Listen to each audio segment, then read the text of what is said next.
the leaders here tonight, we may have a vision, we may have tenacity, we may have ideas, we may be great at leading people, but if we don't have the people, then we are on our own. And so that was a very wonderful experience to really know that this idea of not putting the all importance on myself, but on my people was really important, and that they don't work for me, I work for them. So why don't you take that into your us story. The second thing is about purpose. I've spent a lot of time in the coaching industry. I've worked with thousands of people, and the thing that torments people the most is their purpose. It brings them to abrupt stops. It causes chaos in their life, trying to figure out, what am I here to do? A bee never asks, what am I here to do, right? It is born and it gets to work. It doesn't stand around the honey cooler saying to other bee friends, like, hey, do you think that what we're doing is valuable? Like, do you think maybe I should level it up a little bit? I don't know. They just do it. They don't even know they're called worker bees. They just are.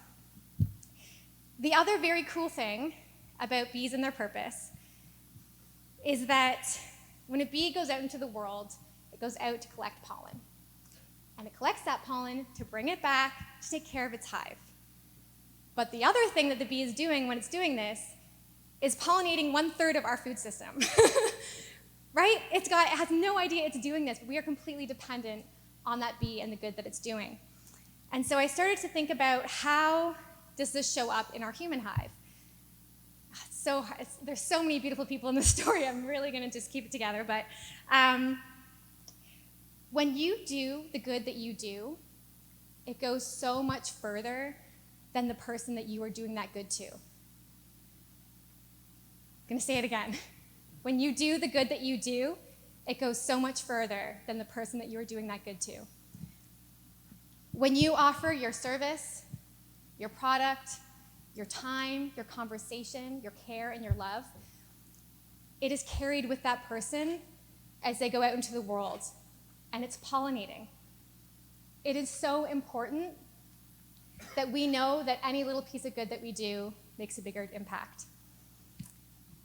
The third thing is watching the way in which bees are interconnected. So this past year, we had a bee infestation at the hive. Not a joke, not a metaphor. It literally happened on our front porch.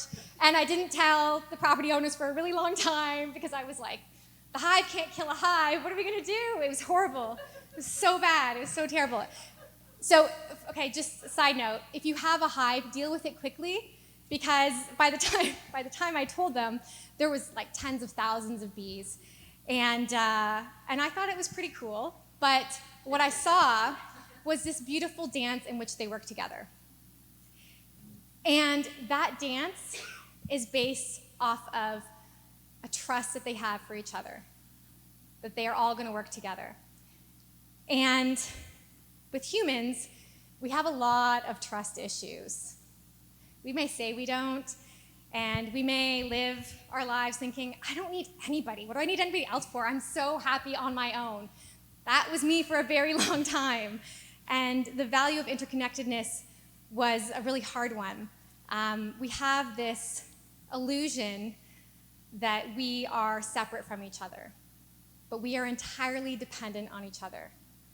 Not only can we not live without each other, but when we move into each other and we share our struggles, our heartbreaks, our losses, our challenges, even our celebrations and our successes, it allows us to be free.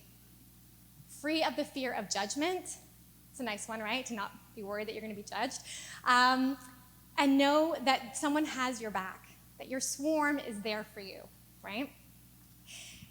And so it's been a really beautiful thing to see the way in which the people, not only just in our physical space, what I really want to get across is that a human hive is not just a physical space. It's something like this. It's something like Entrepreneurs or Zenza. I guess that's a physical space. But it's the way in which we interconnect with each other.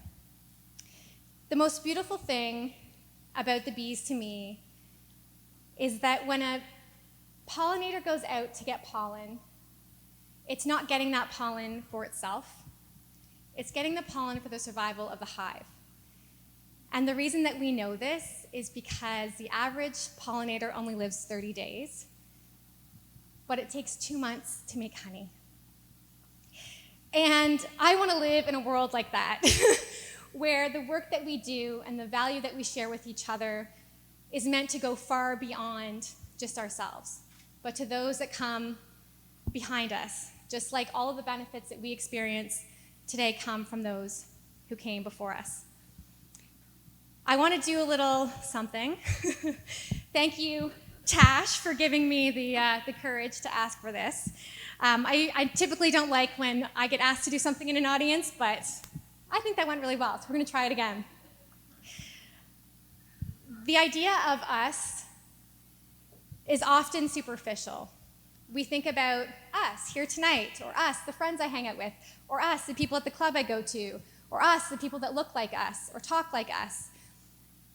If we really want to face the challenges that we have coming up, that already exist in our world, we have to move beyond the superficial us. And we have to understand that every single one of us is a part of the same story. And so I'm going to ask for maybe like 3 people to come up on either side of me here. Brett, yeah? Okay, hold hands. You're going to want to hold hands. We're going to all hold hands, okay? We're going to have to figure this out collectively. We can do this. We all have to be touching each other, okay? The audience, you guys, everyone's touching hands. We're going to touch last. Okay. You guys can just hold hands if you're comfortable. And then somehow you're going to have to bridge with those guys.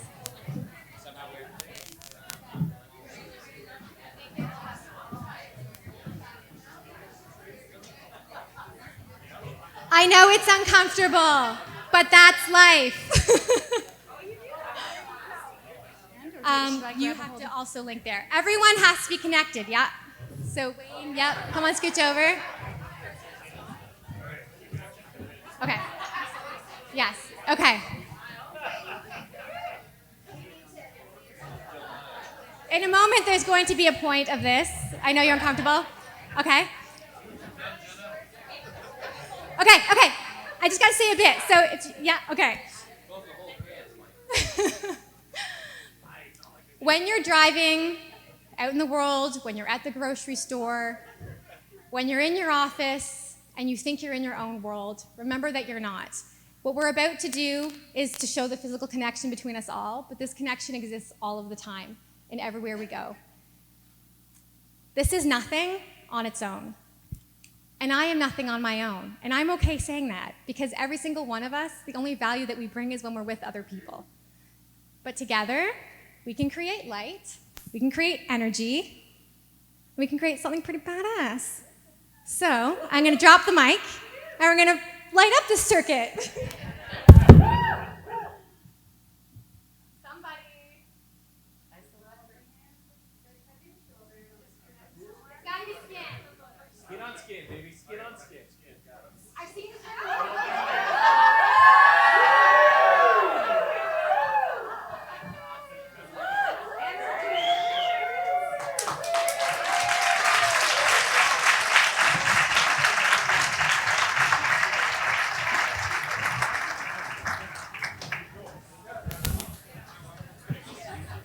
Sorry for those who thought I placed dynamite here earlier.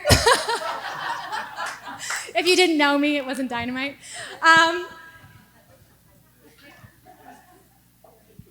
It's interesting how we live in this idea that we are alone. And I hope that you remember that you're not. I hope that you begin to see the human hives that exist around you already, like the one you're at tonight, and that you can create your own.